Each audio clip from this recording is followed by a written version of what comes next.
I think that a lot of people could use right now as a pause button.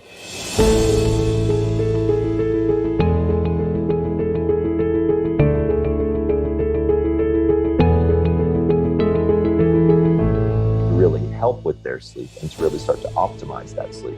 And the easiest way to optimize your sleep is to sleep within your chronotypical sleep schedule, because here's what happens is, like I said before, the amount of sleep that you require begins to shrink. That's the magic. And that's what I do with all of my high performance sleep coaching. So when I'm working with CEOs and celebrities and athletes and people like that, and they're like, Michael, I need 8 and I only have time for 6. The way we get them to 6 healthy hours is by very first thing I do is figure out what their chronotype is and get them on that chronotypical schedule.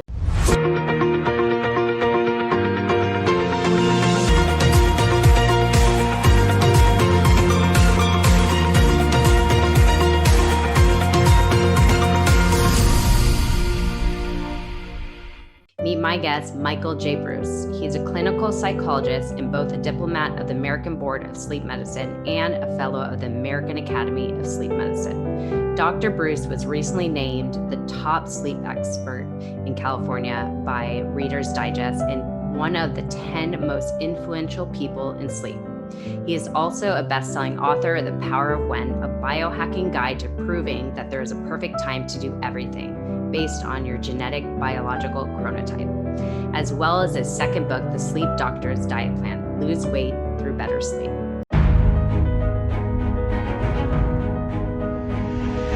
Perfect. Well, Dr. Michael Breus, it is so great. We are finally making this happen. Yeah. I am just so excited. I was so fascinated when I met you in person. You told me you're a sleep doctor, and I wouldn't have thought there was so much to talk about with sleep, but come to find out there's a lot to talk about, and you are the absolute expert. You are the number one in America, the sleep doctor. So I'm so excited to have you on, Michael. Thank you so much.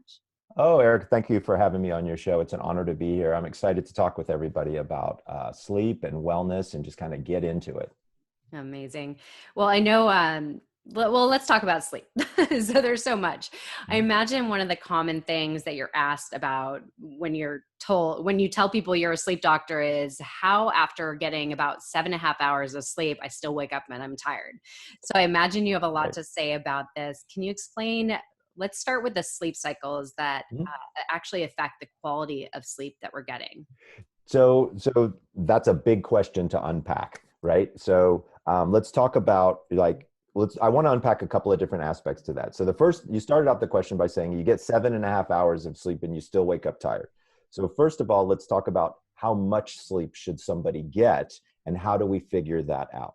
So first of all, sleep need is personalized. So I go to bed every night, almost at midnight on the nose.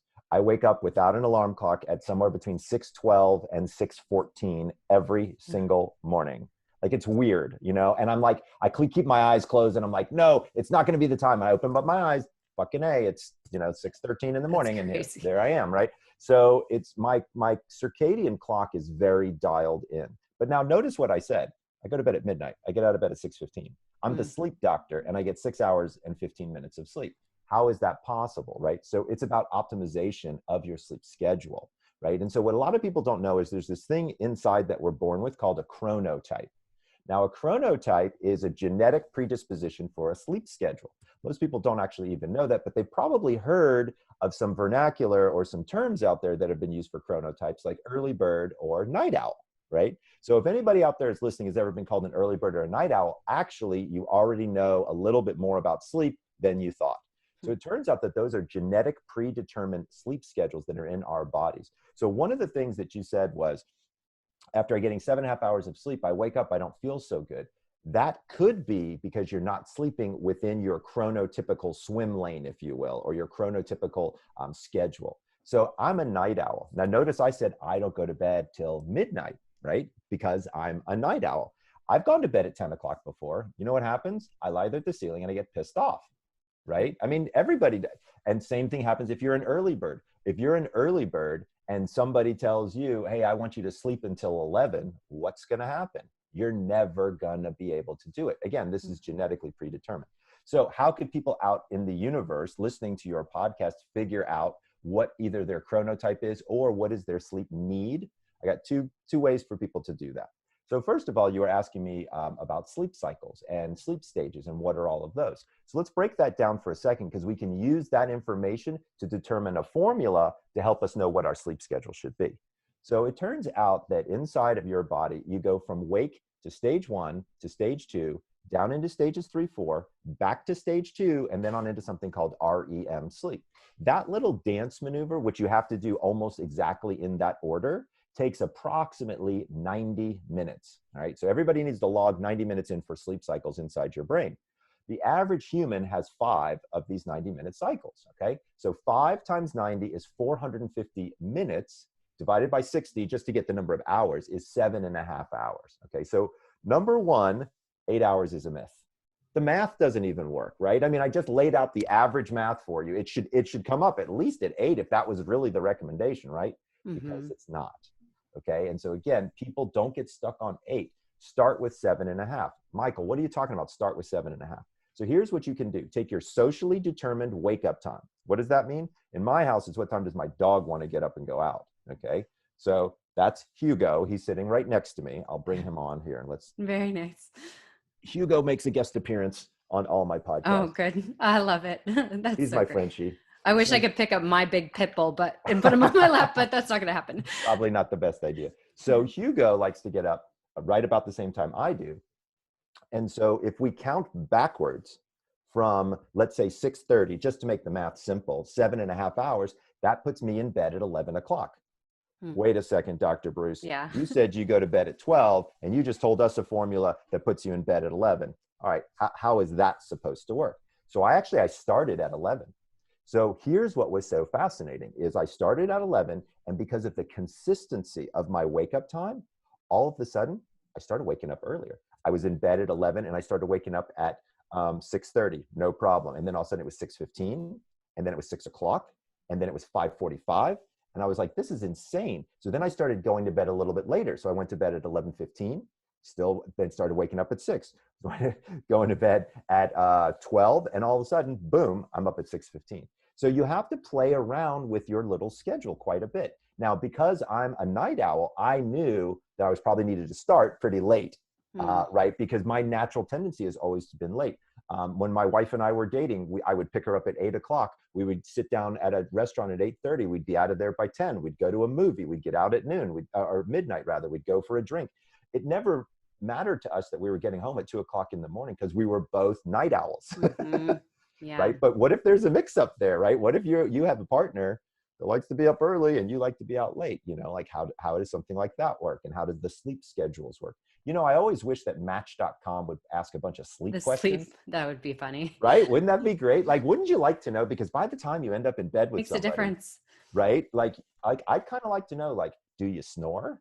Like, do you like it warm or cold? What kind of mattress do you like? Is it firm? Is it soft? Like, I kind of want to know all these things before I get into bed with somebody.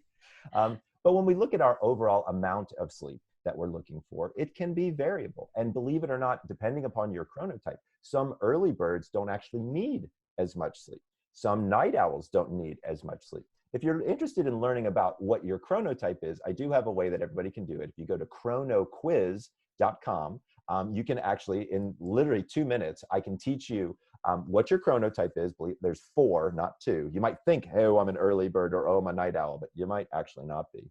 There's actually 4 different types. And once you learn that, I can teach you the best time of day to eat a cheeseburger, ask your boss for a raise, have sex, go to bed, you name it. And I'll tell you why. It's all based on hormones. So this whole idea of chronotypes is interesting because it doesn't just coincide with what is your personalized bedtime, but this is because this is when melatonin is produced.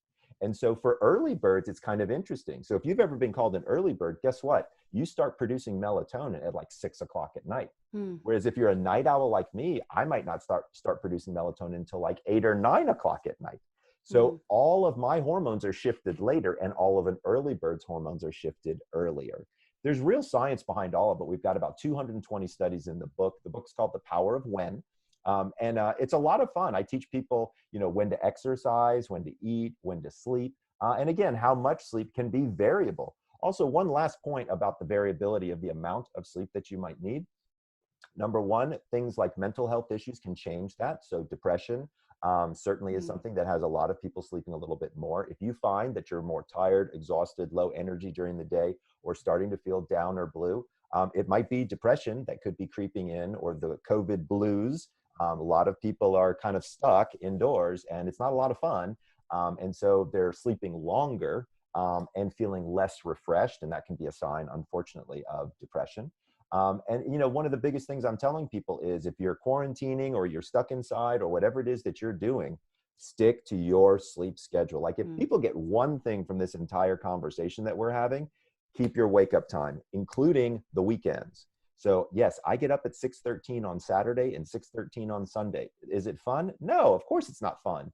But I get up because my body is already awake. And you know what now? I use it as my own personal growth time, right? My whole family's asleep. I take my dog for a walk and, I do my meditations. I do a little Wim Hof breathing. I do my workouts.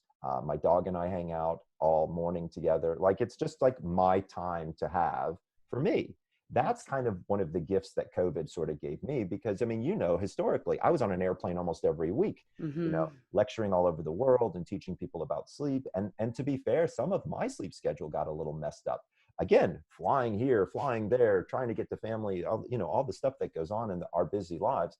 So, I think that a lot of people could use right now as a pause button to really help with their sleep and to really start to optimize that sleep. And the easiest way to optimize your sleep is to sleep within your chronotypical sleep schedule. Because here's what happens is, like I said before, the amount of sleep that you require begins to shrink. That's the magic. And that's what I do with all of my high performance sleep coaching. So when I'm working with CEOs and celebrities and athletes and people like that, and they're like, Michael, I need 8 and I only have time for 6. The way we get them to 6 healthy hours is by very first thing I do is figure out what their chronotype is and get them on that chronotypical schedule.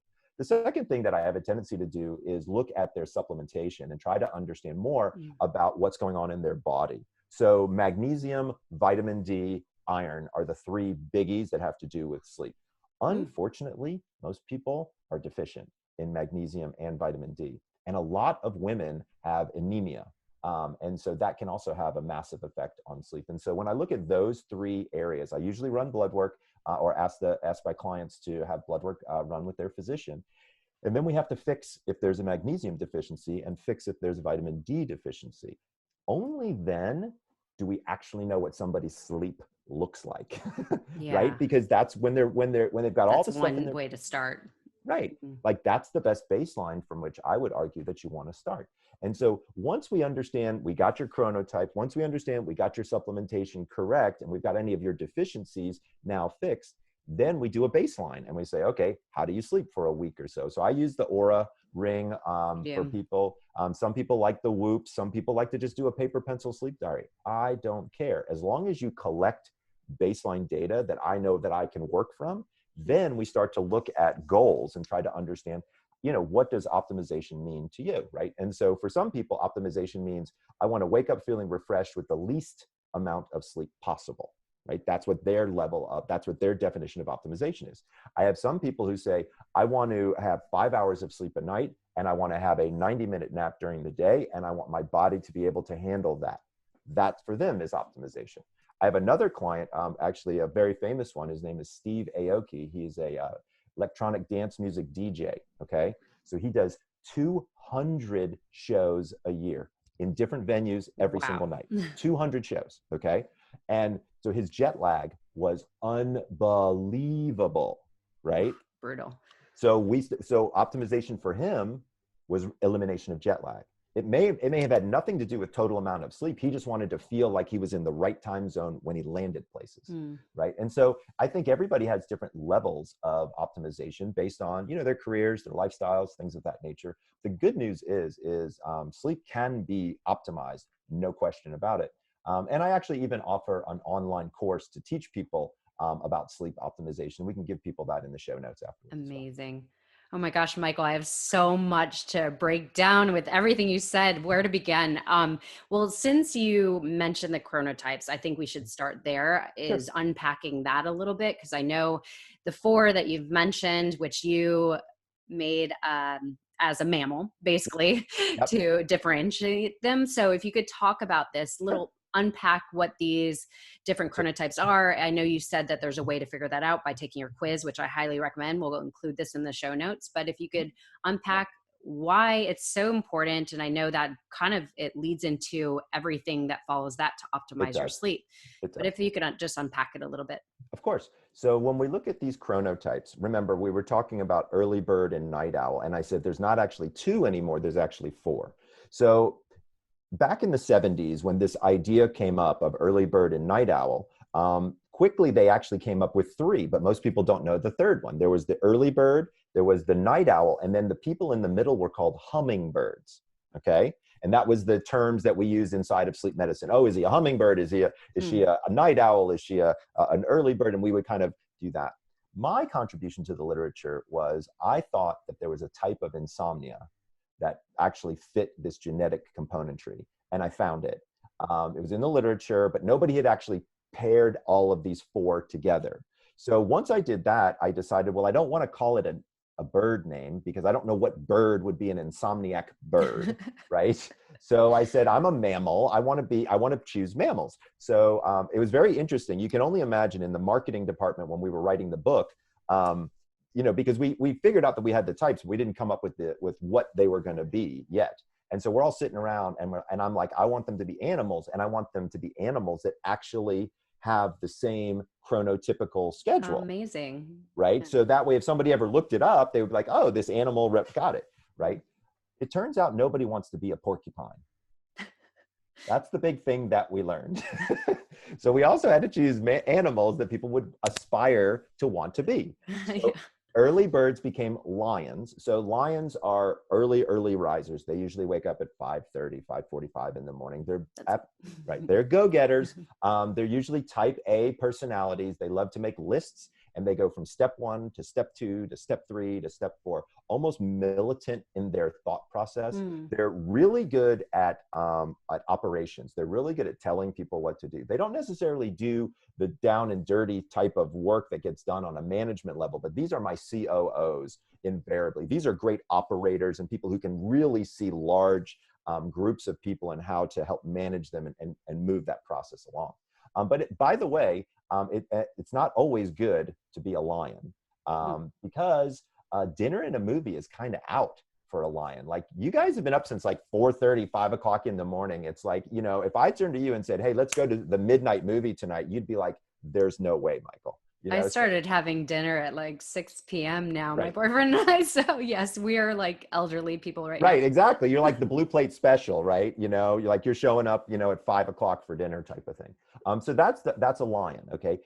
In the hummingbirds become a bear. Now this makes up roughly 50% of the population, 50. So 1 out of 2 people is a bear. It's actually the best to be a bear. I'd rather be a bear. I wish I was. The whole world runs on a bear's schedule, right? 9 to 5 work, perfect for a bear. Getting up at 7:30, going to bed at 10:30, perfect for a bear, right? And bears are actually the glue for society. These are extroverts, generally speaking. They're the people who say, hey, come on over, let me buy you a drink, or come to my home for dinner, or things like that. Very gregarious, fun group of people. But these are the folks that like to get the work done, right? Then you got the night owls, which we've now called the wolves. So as you might imagine, wolves are nocturnal creatures. They hunt at night. Of course, lions hunt before dawn, and bears actually are very hibernative. They're awake during the day, they're asleep during the night. So these all kind of match up nicely. Wolves are very different kinds of people. So we're high risk takers. We're usually artists, actors, musicians, very creative types of people. We don't do well in social situations very often. We're really loyal, good friends to a small group of people. And interestingly, a lot of wolves are very introverted. I personally am not particularly introverted because of my career and sort of what I have to do. But to be fair, there are certainly times socially where I feel incredibly introverted and kind of pull a little back. The final chronotype, we decided to call them a dolphin. So we chose dolphin because dolphins sleep unihemispherically. So half of their brain is asleep while the other half is awake and looking for predators. I know, it's kind of bizarre, right? Yeah. And so I was like, well, that kind of reminds me of like somebody who's never quite asleep, right? Like an insomniac. And dolphins are freaking cool. Like, I wouldn't mind being a dolphin. Like, all of the animals, again, had to have the cool factor of what's something that you would want to be. So dolphins make up the fourth category. So then if you go over to chronoquiz.com and you take the quiz, again, 2 minutes, what it does is it teaches you which one of these four categories you fall into.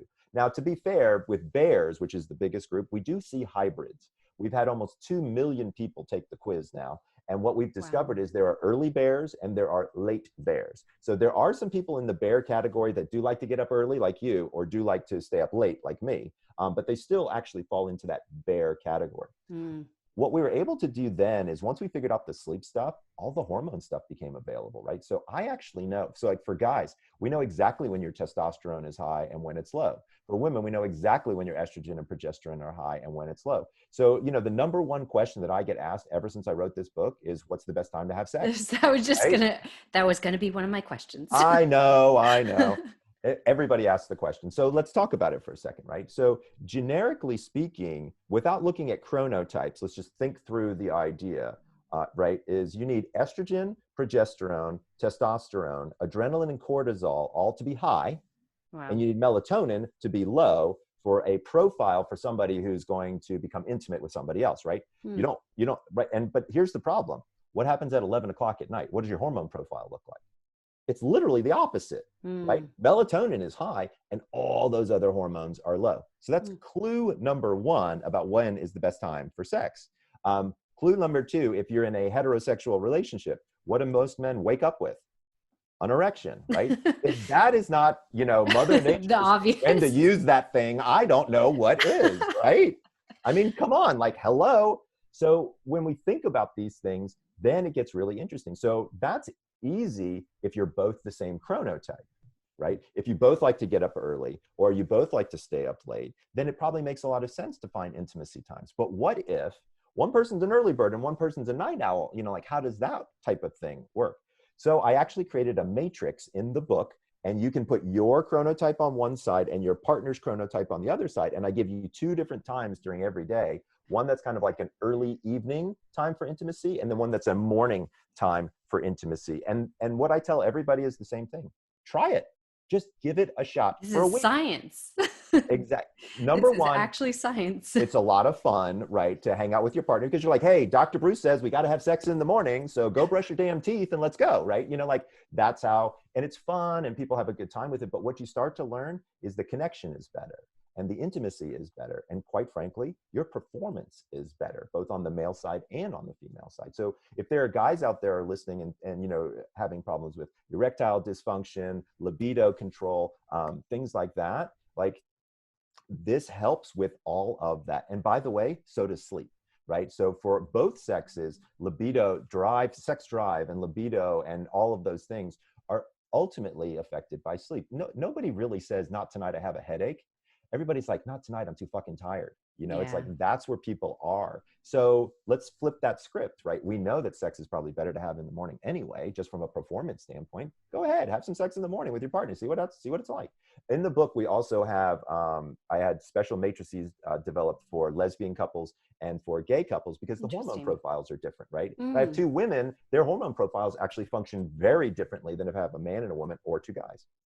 That's so fascinating. Well, that's so good to know, to break down the chronotypes. So we have kind of a picture of what this looks like. And I'm sure you could immediately say, oh, I'm in this category. I'm the dolphin. I'm the you know, we can figure it out just by how you spoke about it. But let's unpack this a little bit more. So we'll go back to the chronotypes, because I know there's a lot to touch on this. But when you talk about the stages of sleep, of course, we have the awake, we have light sleep, deep sleep, REM, and you say it's stage 1, 2, 3, 4, and REM. So what happens during the, let's say, stage 2 and 3, and then of course the REM sleep? What are the actual benefits to those stages, and why are they so critical? So it's interesting, and the way sleep is set up, it's somewhat unique. So first of all, there's multiple ways that you can look at what goes on in your brain during that time when you're asleep, right? So a long time ago, this guy named Nathaniel Kleitman and this guy named Bill Dement said, hey, let's look at brain waves and let's categorize sleep stages by brain waves. To be really fair with you, it was pretty arbitrary, the way that they did it. But we have learned some things based on these somewhat arbitrary categorizations. So what they called stages 1 and 2, we call light sleep, okay? What they called stages 3 and 4, we call deep sleep. What they called REM, we call REM. So I'd say most people should think of it in those 3 blocks, okay? So the first question is, what does light sleep do? And by the way, light sleep makes up about 50% of the night. Wow, that's interesting. It's a lot of sleep, right? And so here's the thing that's fascinating is light sleep doesn't do a whole lot. There's some aspects to light sleep that are very important. There are these things called spindles and K complexes. I'm getting very in the weeds here, but at the end of the day, know that we don't actually need 50% of our night to be stage 2 sleep. In fact, I would argue that part of the reason that people sleep for 8 hours is because they have to get enough stage 2 begins up being a buffer between stages REM and stages 3, 4. Okay, so let's talk about stages 3, 4, or what we call deep sleep. This is beauty sleep, believe it or not. This is actually where all of your physical restoration occurs. So in fact, this is where growth hormone is emitted. This is where we see all of the kind of the dinks and the dents and the, it's kind of like if you put your car in the body shop, right? And you got all the scratches kind of pulled out. That's what happens every night with growth hormone. True cellular repair occurs in stages 3, 4 sleep. Interestingly, stage 3, 4 sleep is almost exclusively in the first third of the night. You have almost no stage 3, 4 sleep in the back half of the night. But what you do have in the back half of the night is REM sleep. So REM sleep is your mental restoration, okay? So REM sleep does several different things. Also during stage deep sleep, or beauty sleep, what we were calling before, there's one other thing that happens that's important for everybody to know, is there's kind of like this waste management system comes through. It's called the glymphatic system, and it pulls out all of the bad proteins that build up in your brain. Things like tau, which has been related to Alzheimer's, all kinds of things that you don't want in your head. Also, information gets filtered out during this glymphatic system. So what we now know about REM sleep is this is where we move information from our short-term memory to our long-term memory. So what stage 3, 4 does is it filters out the stuff that we don't really want and gets it ready for REM sleep to then lock it into our hard drive, right? So our brain is this hard drive. And what REM sleep does is it takes bits of data that you've had from all day. So data that comes in through your eyes, through your nose, through your ears, through your mouth. Your brain wants to hold on to that.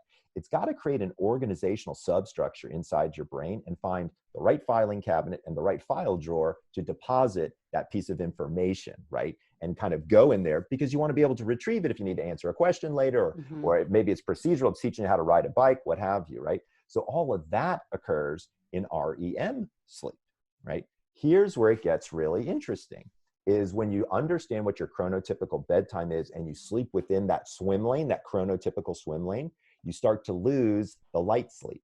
You don't lose REM and you don't lose beauty sleep. So this is where all the consolidation and the optimization can come in, because this is an optimization podcast and we're talking about how do you optimize, right? So understanding how these sleep stages affect you becomes very, very important. Other things that happen during REM sleep is a total paralysis. In fact, you're so paralyzed that you won't, so that way you don't act out your dreams, okay? Now, I'm going to digress for just a second. I'll tell you about this crazy patient that I've got. And he's not crazy. He's actually a good friend now. So I'm from a small area outside of Atlanta, Georgia called Sandy Springs, Georgia. And in our area, we have a fairly large hunting community. And if you're a hunter, you know, if you shoot a deer and you don't kill it, you either need to slit its throat or crack its neck. It's the most humane thing to do, okay? This guy woke up with his wife's head ready to crack her neck. You can't make this shit up. I'm telling you, it was unbelievable. What's your first question? Of course, what happened? Did he kill her, right? Everybody wants to know, did he kill her? No humans were spared to tell this story. She is with us and alive. What's the second question? Like, is she okay with that problem? Are they still married? Is the biggest question that I get next. She is a patient woman. I'll give her that. Here's what we did was with one medication called clonazepam, we were able, at 1/4 milligram, we were able to completely silence the behavior and keep him in bed and safe. One pill, 1/4 milligram, and the behavior stopped like that. It was incredible. Can I ask you a question? Is that a disorder? Is that an actual disorder? It's called REM behavior disorder. And here's what's even more fascinating about REM behavior disorder. In 35% of the cases, it's a precursor for Parkinson's syndrome. And he was one of them. So we actually got him into neurology 10 years before we saw any Parkinsonian types of symptomatology. So, I mean, I bring up the story because I want people to understand sleep is a window into your health, whether it's your mental health or your physical health. If your sleep is messed up, there's something wrong, period. Okay. Wow. You got to figure that out or call somebody like me to help you figure that out. But trust me in this, if you're not sleeping well, there is something going on either mentally or physically with you, and that's what needs to be addressed. Yeah, and we'll go really deep into this, but I want to mention, so you were talking about REM sleep is the dreaming, and we're actually paralyzed when we're dreaming, which is so fascinating in itself. But let's talk about dreams. So I know that generally when you recall a dream in the morning, you're able to figure out, like, it's a bizarre dream. You're like, what the heck did I just dream about? But you're able to kind of put it together. Oh, I watched this show before I went to sleep. Oh, my dog was doing this, or whatever it may be. And you're able to kind of put it together. But how about those dreams that you're like, I don't even know where that comes from? Like, yeah. So it's really interesting. So like you, I actually have a podcast. It's called Sleep Success with Dr. Michael Breus. We'll put it in the show notes. Yes. And I interviewed a dream therapist, not a dream interpreter, which I'm calling bullshit on, but a dream therapist. And here's what she does. And this is fascinating. So number one, Jungian trained, Ph.D., the whole nine. Like, this woman, smart, well-educated. And it wasn't like, oh, you're dreaming about water, you must hate your mother, that kind of crap, right? Right. Here's what she does, which was fascinating, is she actually, the first thing she does is she gets you into a safe environment, right? And it's what's called set and setting. So for people out there who know and understand or have ever dealt with psychedelics like mushrooms or cannabis or things like that, set and setting turns out to be incredibly important. Set stands for mindset. Setting stands for what's around you and are you safe? So when you're talking about somebody in their dreams, more times than not, they're either really weird or in many cases nightmares and sometimes quite scary, and can deal with topics that are very, very difficult. We think dream theory would tell us that dreaming is where we start to process emotions that occurred during the daytime. That could have something to do with the bizarre nature of the things that you recall, for sure. Again, we're trying to process through this part. But what this woman does, which was so fascinating, is she finds out if you're safe. She says, are you okay talking about this? Right? Look around. Now close your eyes and I want you to bring back to me the dream. And so the person starts describing the surroundings of what they can remember from the dream. Now, most of them have had a dream journal that they've been writing their dreams down so they can get to the details and things like that. And she makes them go into the most exquisite details that she possibly could. Okay. And then what she does is, it depends. If it's a nightmare, then she'll actually change the ending of the dream. And then they have to write out the new ending where they are the victor, not the victim. And then they read that before bed. And it changes their nightmare and it changes the end of the dream. And they no longer have nightmares, which is kind of interesting. When it's not a scary dream, what she does is she brings all this information forward, and then that is used as therapy session work. So whatever that is, whatever that issue is, if it's stuck in your dream, if you're waking up from it, if you can't kind of get past it, what she does is helps you bring it into a session. And then when you start to explore it, it was absolutely one of the most fascinating podcasts I've ever done. Wow. Especially for a sleep doctor, right? Yeah, it's totally cool. That's amazing.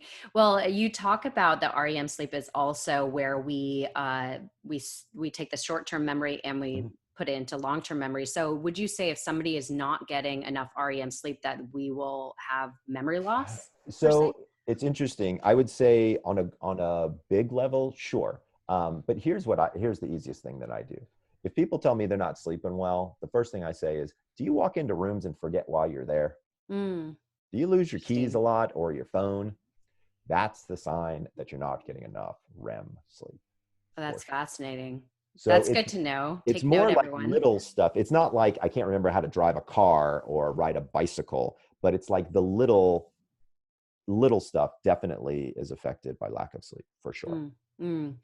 And you talk about the circadian rhythm, and this is talked about a lot these days, especially in biohacking. So I want people to understand why this is so important to, sometimes they'll say the circadian rhythm is sleeping, when it comes to intermittent fasting, Mhm. they'll say circadian rhythm to eat when the sun goes down and then eat when the sun rises, sometimes when you're doing that 12-hour Mhm. intermittent fasting.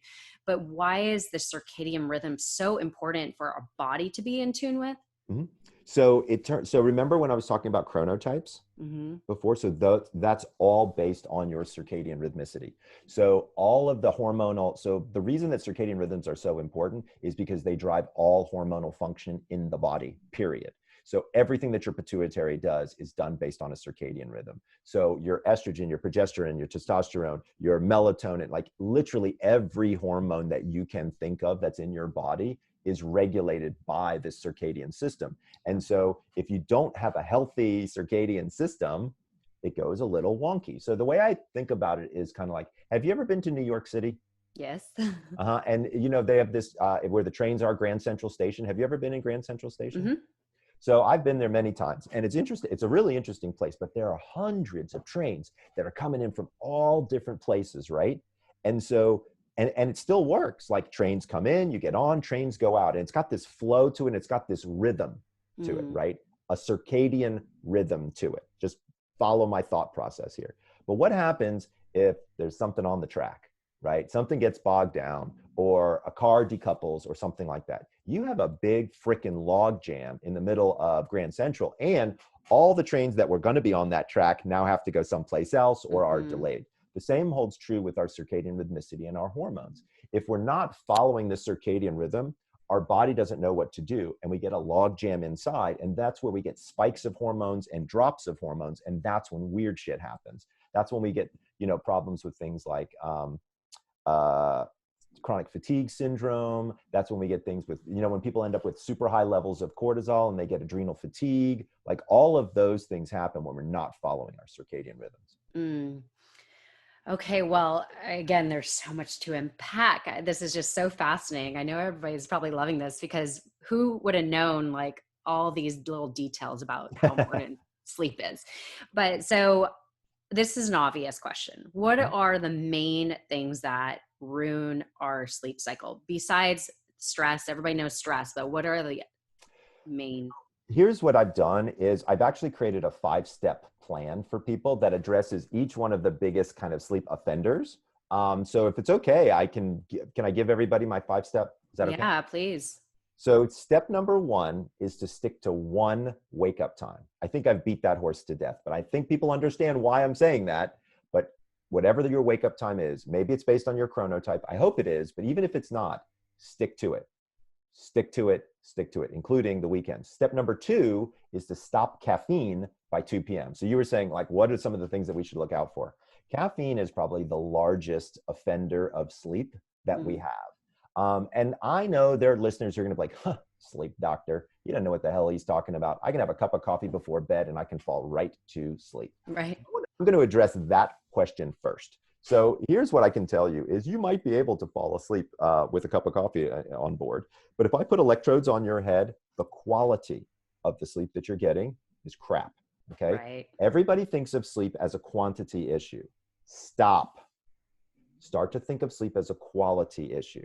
That's how we optimize, is we optimize for quality, and then the quantity shrinks on its own. So if you can, sorry, that was a reminder to get an anniversary present for my wife. Our anniversary is in 3 days, so I better hurry up. Oh. So step number 2, stop caffeine by 2 p.m. It turns out caffeine has a half-life of between 6 and 8 hours. And so a lot of people don't realize it, but if you stop at 2, average bedtime, at least in the US, is around 10. So that gives you 8 hours to get half of it out of your system. Hmm. Okay. That's about decent. If you're a coffee drinker and you want to be drinking coffee, I don't have a problem with it, but know when to drink it and know when to stop. And actually, that's one of the things I tell you in your chronotype.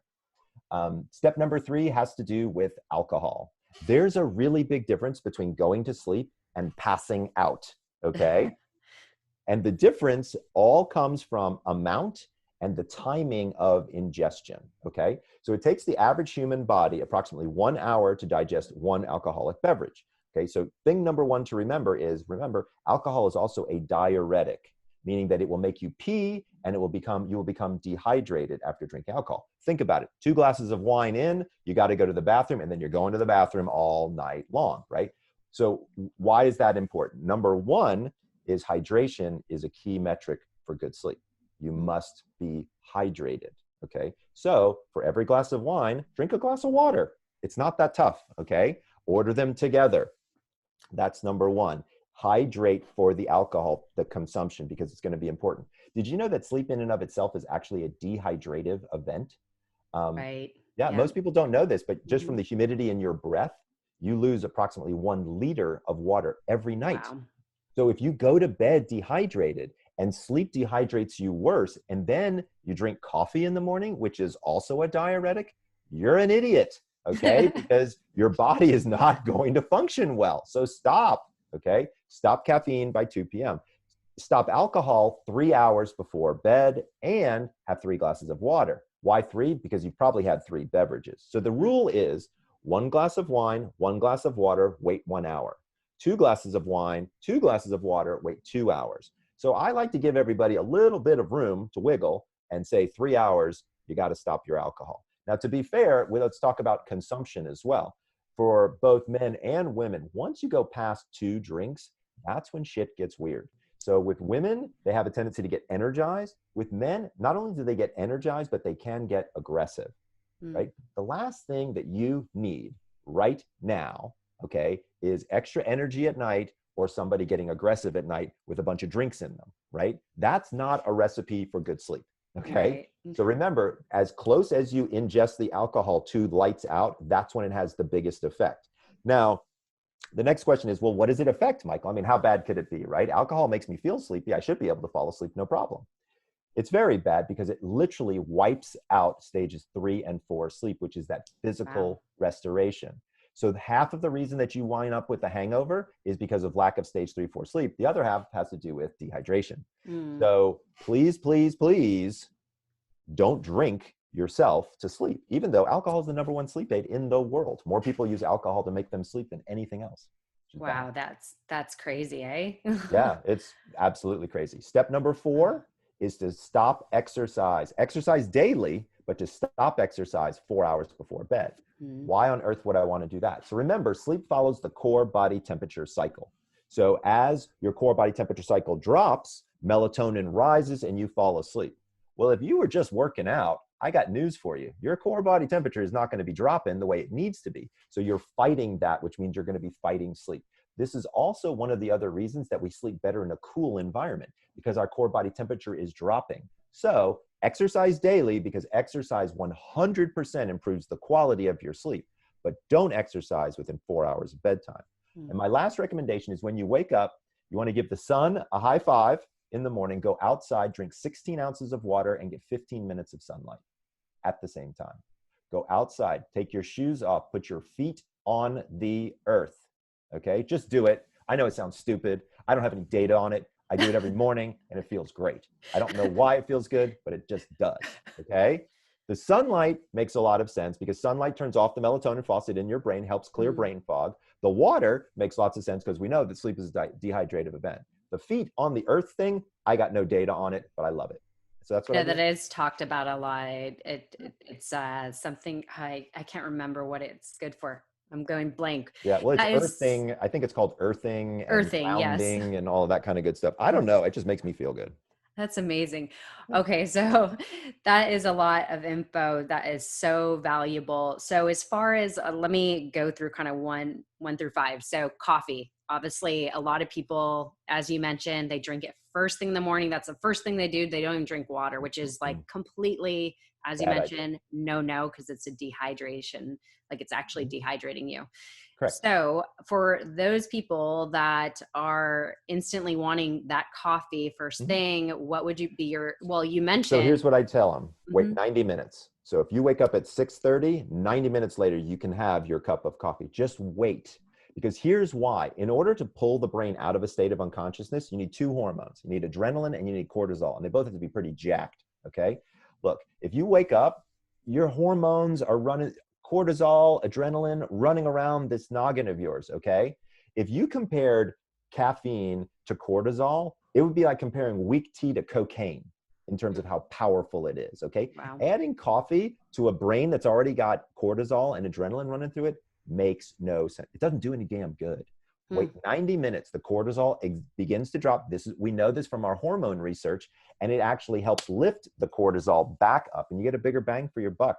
So I tell people all the time, wait 90 minutes after you wake up, and then stop drinking caffeine by 2 p.m. Yeah.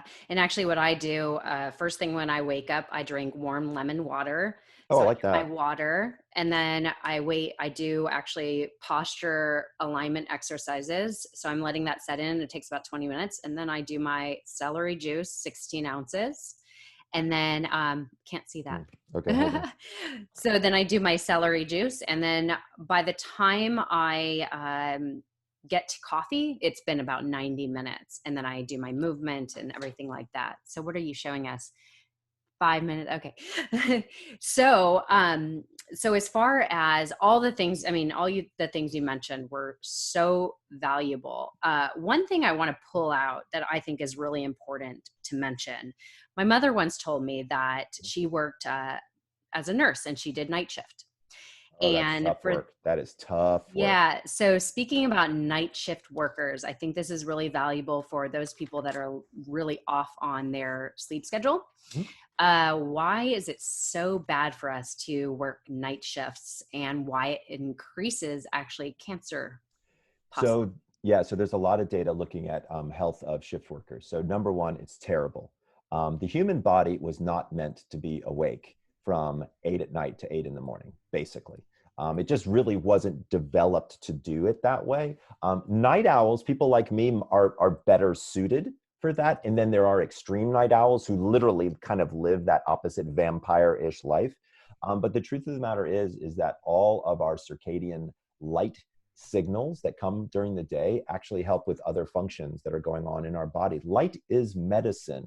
And I don't think people truly understand or appreciate that. And so if you're only awake when it's dark and you're asleep when it's light, you're not getting that medicine, if you will. Mm. And so here's what we've discovered is hormones are the complete opposite, right? So think about it like this. You're doing the opposite of your chronotype, usually by going, working a night shift. And what that means is that your entire body has to force itself to shift into a time period that it's not used to doing that in. And so, of course, it's not going to be as efficient. It's not going to be as effective. And so all of our immune function starts to drop. All of our depression and suicidality starts to rise. When you talk with night shift workers and you talk with all of these people, cancer isn't the only thing that's terrible for night shift workers. I would argue that they've got far bigger problems with the mental health aspects that come with night shift work, as well as all of the familial consequences to it. Most of these people who are working night shift, they're doing it because they get double time the money and they're in different socioeconomic statuses, and it's very difficult. They're doing this to make a living as best as they can. And guess what? Their entire family is in this other world during the daytime. So the disconnect between the human and the rest of their family in the night shift is something that hardly anybody ever talks about. And it's a massive factor. So not just the fact that biologically speaking, sleeping during the day and working at night probably isn't the best idea from a biological standpoint.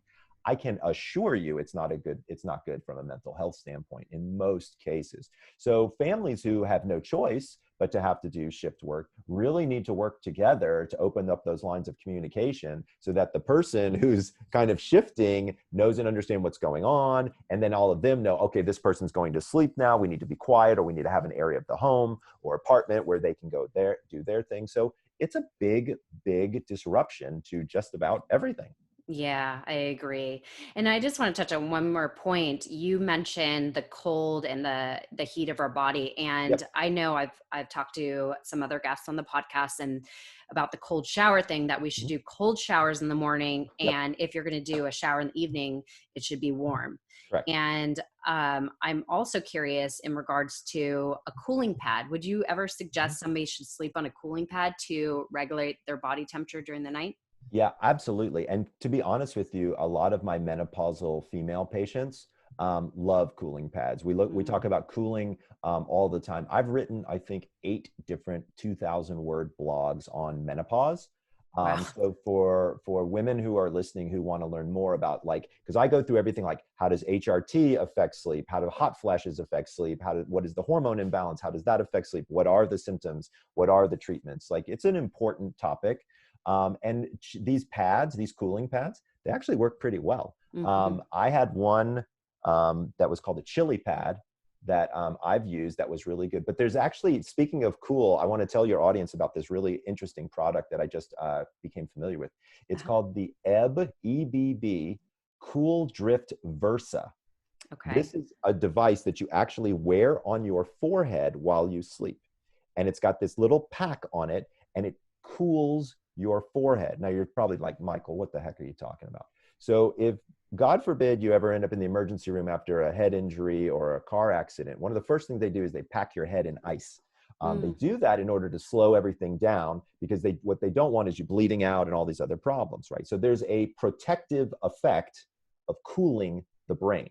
That's important. Everybody log that in. That's So good to know. this guy by the name of Dr. Eric Knopfsinger has been studying insomnia for a gazillion years. He actually did MRIs of people while they were trying to fall asleep. And the number one complaint that you hear when somebody's trying to fall asleep is they can't turn off their brain, Yep. right? You've had that experience, I'm sure. I know I have. I'm I sure think everybody all in the world. of your listeners Yes. have had that experience. And what he said to himself was, cooling slows brain activity down. Mm. We've got people who've got brains that are just going whipping around. I wonder what would happen. So about, I don't know, 6-7 years ago, they started working on it, and the product came out this year. And I tried it. Now, I do not have insomnia. I do not have ruminative thought. I don't have any of those problems, but I don't ever work with a company unless I try the product and I believe in the product and I see the data from the product.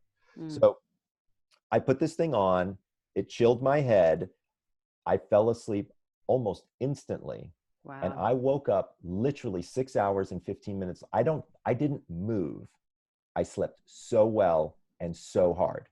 I got up, you wake up from a sleep and you're like, holy crap, I got a great night's sleep. Yes. I got that the first night I used this thing. And Amazing. to be honest with you, I've had it every single night since. Oh, that's so great. I won't give this thing to anybody. Like my wife wants it. I'm like, get your own. Like, I love this freaking thing. It's weird. It's like, but it's cooling. You asked about cooling. And so Yeah. when we start to look at properties of cooling our bodies, heating our bodies, what does that do? I'm a big Wim Hof fan. I Mm-hmm. do cold showers in the morning, at the end of my shower.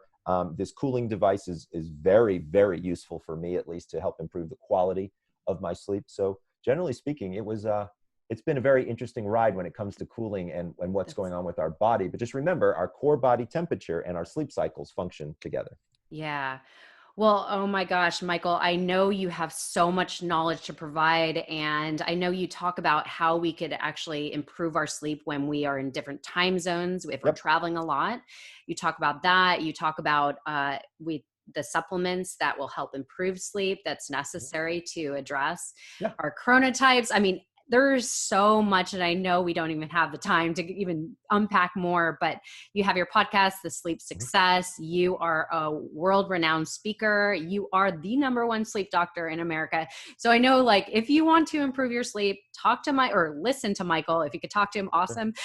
But he is so knowledgeable in this area. And like I said, you would never imagine that sleep would have Yeah. so much to it, but it is the number one thing that everybody in the world needs to do. You need to breathe, you need to sleep, and you need to eat to stay alive, and drink water, of course. Yeah. So optimize your sleep, you will optimize your life. And I think this is just so phenomenal. Michael, thank you for your valuable time. I love this. It's great. Absolutely. It was my pleasure, Erica. Thanks for having me on. And, for everybody out there, if you want to learn more, you can come to www.thesleepdoctor.com or check out my podcast, Sleep Success. We interview some pretty amazing sleep researchers, some pretty interesting celebrities. We've had Paris Hilton on there. We had Montel Williams. We have the astronaut that spent more time in space than any other astronaut, and he tells you how to Wow. sleep in space, which was fascinating. I'm sure. We have the Wow. dream therapist that I Mhm. told you about that does dream therapy work on there. So check it out. Love to talk with people more. Love for people to read my content. And Dr. Michael Breus, wishing everybody sweet dreams. Oh, you're so sweet. Let me just pull out that one thing that if one thing you could take away from this episode that I found very valuable is waking up at the same time every day of the week. I know Yes. I've been letting myself sleep in on the weekends in the Don't do past it. 2 weeks, and it messes me up. I try to Totally. wake up at 5:30 almost every morning, and it's Mhm. better I do that, and I have to keep it through the weekend. So I learned that from you. That is so critical. So everybody wake up the same time every day. So anyways, thank you so much, Michael. I deeply appreciate you. Of course, I appreciate you too, Eric, and thanks for the time. Of course.